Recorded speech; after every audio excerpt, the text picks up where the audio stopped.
अस्सलामुअलैकुम। मैं homeopathic doctor इकराम एक नई पॉलीक्रिस रेमेडी के साथ हाज़िर हूँ और आज हम थोड़ा सा अगला स्टेप भी लेंगे। मैं कोशिश करूँगा हर एक रेमेडी के साथ जो थोड़ा बहुत कंपैरेटिव स्टडी है इसकी, वो कोशिश करूँगा कि वो भी हो। तो आज की हमारी रेमेडी है जलसीमियम और बहुत इम्पॉर्टेंट रेमेडी है, पॉलीक्रिस्ट है। इसका साइट ऑफ एक्शन बहुत वसी है। पहले हम इसका रीजन देखते हैं कि इसका पैथोजेनेटिक एक्शन किस बॉडी में किस साइट पे है। सर्कुलेशन है जी, brain, spinal cord, occiput, base, neck, motor nerves, muscle, knees, eyes, lids, vision, mucous membranes, specially nose और इसके अलावा गाल डक्ट्स। और ये राइट साइडेड है, ये रेमेडी भी राइट साइडेड है। जैसे हमने बेलाडोना पढ़ी वो भी राइट साइडेड थी, उसके एक अपना एक कंप्लीट पिक्चर थी। ब्रायनियक वो भी राइट साइडेड थी, उसकी एक अपनी कंप्लीट पिक्चर थी। ये भी राइट साइडेड है, इसकी हम आज कंप्लीट पिक्चर पढ़ेंगे। एग्रेवेशंस पे आते हैं जी। इमोशंस जो है इससे इसके मसाइल बड़े एग्रीवेट होते हैं, फियर से या सरप्राइज से, शॉकिंग न्यूज़ से, और या इस किस्म के पेशेंट्स ने बड़ा ही जैसे कहते हैं कड़वा वक्त गुजारा होता है। इस किस्म की जो चीज़ें जो होती हैं टेंशन पैदा करने वाली, वो भी इनके अलामात बढ़ा देती हैं। मोशन भी है, but just not like Bryonia. Weather जो है ये स्प्रिंग, फॉगी, ह्यूमिडिटी जिसमें है इस वेदर में, या हीट ऑफ समर में एग्रीवेशन। पीरियडिसिटी से अंदर पाई जाती है, डेंटिशन जब खासकर बच्चे दांत निकाल रहे हों। इसके अलावा टबैको से या गैस्ट्रिक प्रॉब्लम से भी इसके मसाइल बढ़ जाते हैं। और इसकी एमेलोरेशन यानी इसकी सिम्टम्स बेटर किससे होती हैं? Profuse urination, very important. Sweating से, शेकिंग से, ये सर्द मिजाज होता है, इसकी बॉडी शेक कर रही होती है। शेकिंग से, अल्कोहलिक ड्रिंक से, मेंटल एफर्ट से। इसके अलावा एक हो कि वांट टू बी हेल्ड, उससे भी इसकी अलामात बेहतर। अभी इसकी सिम्टम्स पे आते हैं जो हमारे लिए एक पाथ लाइन है to reach towards similimum remedy. Acting tired, heavy, weak and sore, यानी थका मांदा हुआ। या अगर इसका मैं आपको एग्जांपल दे के समझाऊँ, शराबी लोग होते हैं ना जो शराब पी के उसके बाद जो उनकी हालत हो जाती है, सुर्ख आंखें और बहुत लेजीनेस, लैसीट्यूडनेस और बहुत वीकनेस, टायर्ड फीलिंग, ये उसकी कंप्लीट पिक्चर होती है। स्पेशली लिम्स में जो टायर्ड फीलिंग है, हैवीनेस है, बहुत ज़्यादा है। और ख़ासकर नज़ला ज़ुकाम में भी, यानी जो भी मसला है उसमें मरीज़ कहता है बस मैं लेटा रहूँ, मुझसे कोई बात ना करे और मैं अलहदा रहूँ, डिज़ायर टू बी अलोन, और बिल्कुल पज़मुर्दा हो, तो जलसीमियम के मुतल्लिक़ आप सोच सकते हैं। Lies quietly, half reclining, nerve exhaustion, dull, drowsy and dizzy, tremor और ट्विचेस और सिंगल मसल। ट्विचिंग की बहुत अच्छी है, खासकर चेहरे के जो मसल्स है इसकी फड़कन होती है, ट्विचिंग होती है, और स्पेशली चिन की। ठीक है, गेरिकस भी है, आप उसको भी स्टडी करें। वांट्स टू बी हेल्ड, जो कोरिया का पेशेंट है ना, या शेकिंग चिल्स के दौरान मरीज़ कहता है मुझे मजबूती से पकड़ें, ठीक है ना, ये इम्पॉर्टेंट है। या इसके अलावा जो बच्चा, इसको हाइट फोबिया बहुत इम्पॉर्टेंट है। बच्चा जो है ना वो माँ उठाती है तो माँ के साथ लिपट जाता है कि वो समझता है कि मैं गिर ना जाऊँ, तो that's why he also wants to be held. और पैराइटिक इफेक्ट्स, ये पैरालिसिस की बहुत अच्छी दवाई है, ख़ासकर आइज़ की, थ्रोट की, एनस की, ब्लैडर की। इन कोऑर्डिनेशन मीन कि उसका जो ज़ाहिर बात है जो मोटर पैरालिसिस के शिकार होते हैं तो वो जो मोटर नर्व्स हैं तो प्रॉपर मैसेज नहीं जा रहा होता है। जैसे मैं आपको एग्जांपल दूँ, मिसाल के तौर पे ये मेज़ है और मैं एक गिलास इसके ऊपर रख रहा हूँ, तो इन कोऑर्डिनेशन का मतलब ये है कि मैं ये सोच रहा हूँ कि मैं यहाँ तक पहुँचा मैं यहाँ तक आता हूँ, मैं यहाँ तक आता हूँ और मैं समझा कि नीचे मेज़ तक मैं पहुँचा और मैं इसको छोड़ू, जैसे हाथों से चीज़ों का गिरना अगेरिकस में भी पाया जाता है। तो नॉर्मल आदमी बस जो ये गिलास है मैंने यहाँ पे रख दिया है टेबल के ऊपर, तो ये this kind of incoordination lies in the gelsemium patients. Fullness, passive congestion symptom accompanied by vertigo, eye और विजुअल इफेक्ट्स। देखें, चाहे आई का कोई भी मसला है, टोसिस, ब्लेफरोप्टोसिस, एम्बलायोपिया जैसे आप लेज़ी आई बोलते हैं, कोई भी मसला उसके पीछे आई मसल की वीकनेस या पैरालिसिस है तो जलसीमियम बहुत अच्छा काम करती है। मेरे एक स्टूडेंट है डॉक्टर नसीर साहब, उनने कहा कि मेरे भाई को ये मसला था और उसको डिप्लोपिया भी था, दो नज़र आना, और ये ड्रूपिंग ऑफ आईलिड, टोसिस जैसे बोलते हैं, कहते हैं जलसीमियम दी और वो उसने हर जगह से इलाज किया लेकिन नहीं हुआ, लेकिन जलसीमियम ने उसका ये मसला हल कर दिया। डिप्लोपिया और साथ ये दो बड़ी इंपॉर्टेंट सिम्टम एटलीस्ट प्रिस्क्राइब करते हुए ये देखें, जो रेड लाइन सिम्टम्स है 2, 3 या 4 ज़रूर उस रेमेडी की मौजूद होनी चाहिए, otherwise remedy will not work. अच्छा, ड्राउजीनेस, इसके ज़्यादातर जो है ना, इसको पोलोयूरिया का भी मसला है लेकिन वो इसके अलामात के अंदर एमेलोरेशन पैदा करती है। कंफ्यूज, डेज, एपैथेटिक, टॉर्पेट, कोई काम करने का दिल नहीं, लेटे रहने का, डल, ड्राउजी, डिजी और indifferent, answer slowly, dread of falling और ऑफ आर्डील्स और death, pains, fear of death इसमें भी है, फियर ऑफ पेन इसमें भी है, फियर ऑफ सफरिंग इसके अंदर भी है, वर्टाइगो, ड्रंक इन ऑप्स, चक्कर, और ख़ास इसका ऑक्सीपिट पे, नेक पे ऐसा सर दर्द जो ऑक्सीपिट पे है, इसका नेक के अंदर स्टिफनेस है, वेरी इंपॉर्टेंट रेमेडी, और ख़ासकर उसका सर दर्द इमोशन से, किसी भी फियर से, शॉकिंग न्यूज़ से ज़्यादा होता हो, और headache, dull, heavy, band like, occipital to arise, occiput से आंखों पे दर्द आता है, फोरहेड पे, और सेंसेशन क्या है कि किसी ने सर को बांधा हुआ है, बैंड लाइक सेंसेशन, टाइटनेस। अच्छा, ऐसा मरीज़ सर के ऊपर जो है ना ऐसी कसी हुई टोपी नहीं पहन सकता, टाइट टोपी से इसका सर दर्द बढ़ता है। Swelled feeling, basilar meningitis, apoplexy, suffused, sore, aching eyes. इसका मरीज ऐसा होता है ना, सफ्यूज बोलते हैं जिसके सैनोटिक टाइप चेहरा होता है, ब्लूइश ब्लैक, और आंखें सुर्ख होती हैं, इसे एक शराबी होता है।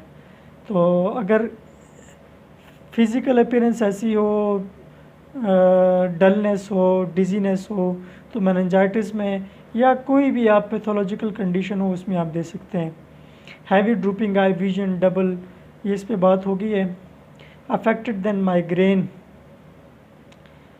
Face full dusky, red, heavy expression, ciliary neuralgia, pain into ears on swallowing, pain to occiput, nose stuffed, sneezing, thin. अच्छा, कोराइज़ा की बहुत अच्छी दवाई है, ऐसा कोराइज़ा जिसमें महसूस होता है जैसे गर्म पानी नाक से बह रहा है और एक्रेड होता है, बहुत ज़्यादा बर्निंग होती है, उस दौरान बहुत ज़्यादा वीकनेस होती है। हैवी टंग, इसके एक सेंसेशन है, इसको ज़बान स्वेल्ड महसूस होती है, तो ये भी इम्पॉर्टेंट सिम्टम है, और इससे मरीज़ बोल भी नहीं सकता, बहुत स्लो जवाब देता है। Griping in gall bladder, copious yellow stool, painless diarrhoea की बहुत अच्छी दवाई है। Rectal pain after labour, clear watery urine which aggravate headache, alternate pelvic and head symptoms, atonic seminal losses. अच्छा जी, एटॉनिक सेमिनल लॉसेस की कुछ कंपैरेटिव स्टडी कर लेते हैं कि इसको बग़ैर किसी ख्वाब के रात के वक्त सेमिनल लॉस हो जाता है, सेमिनल डिस्चार्ज होता है।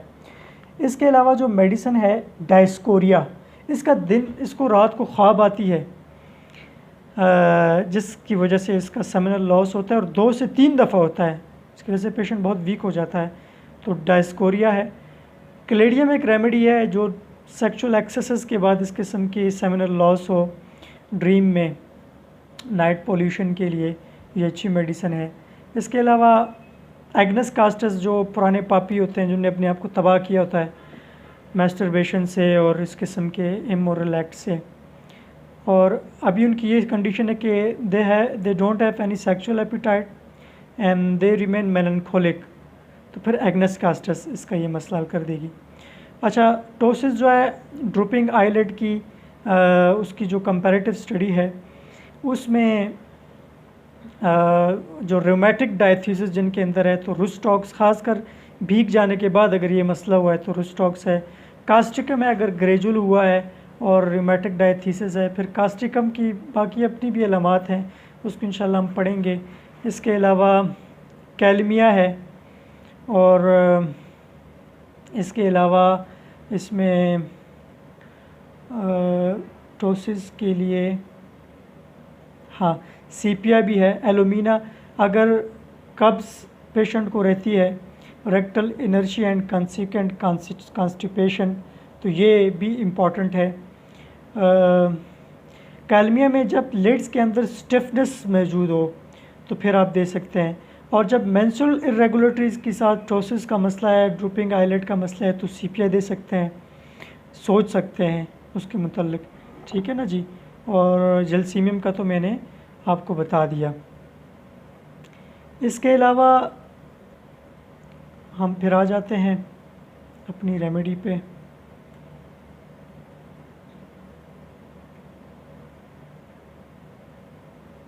अच्छा, ये भी हो गया जी seminal loss. Dysmenorrhoea, labour pains go up. अच्छा, चाहे मेंस्ट्रुअल पेन है या चाहे लेबर पेन है, इसके बड़ी इंपॉर्टेंस, या बैकेक है तो इसका दर्द नीचे से ऊपर जाता है, ठीक है। नीचे सैक्रल या लुम्बर रीजन पे है तो ऊपर को जाएगा, ऑक्सीपिट तक दर्द, नीचे से ऊपर जाना। इवन कि लेबर के वक्त मरीज़ का दर्द जो है ना वो आप कह लें कि उसको ऊपर की तरफ इतना जाता है कि लंग्स में उसको मसला होता है, यानी आप कह लें कि सांस, ब्रीथिंग डिफ़िकल्टी होती है लेबर के दौरान। थैलेसीमिया इज़ वेरी इंपॉर्टेंट, यानी सिम्टम्स हमेशा नीचे से ऊपर ट्रैवल होंगी। रिजिड ओएस की भी बहुत अच्छी दवाई है, जैसे हमने बेलाडोना पढ़ी रिजिड ओएस की, लेकिन बेलाडोना की अलग पिक्चर है, इसकी एक अलग पिक्चर है। Deep yellow leucorrhoea hoarse during menses, menses के दौरान थ्रोट के मसाइल बहुत इंपॉर्टेंट है। Tiresome breathing, chest as of a lump behind sternum. अच्छा, एबीज नायग्रा कहता है स्टर्नम के पीछे ये फूड पाइप में उबला हुआ अंडा है, एक लंप है, तो वो अलहदा वो है। और इसका भी कहता है कि स्टर्नम के पीछे लंप है, सांस लेने में इससे मसला होता है। Congestion, heart sore, threatening to stop, must move. Heart symptom में अगर ये एक यूनिक सिम्टम है तो बहुत इंपॉर्टेंट है। क्या है, मरीज़ कहता है कि मैंने मूवमेंट करना बंद कर दी तो मेरा हार्ट बंद हो जाएगा, ऐसा वो मूवमेंट करता रहता है। और डिजिटलिसिस के अपोजिट है, डिजिटलिस का मरीज़ कहता है कि अगर मैंने मूवमेंट कर दी तो मेरा दिल बंद हो जाएगा, बहुत इंपॉर्टेंट है, ठीक है। और डिजिटलिस में हार्ट के मसाइल के साथ याद रखें, ब्रेडी कार्डिया होगा तो तब एटलीस्ट 50 से नीचे हो पल्स रेट, तो फिर चाहे जो मसला भी रख लें आप, हार्ट का डिजिटलिस ने काम करना है और करना होगा उसको। अच्छा,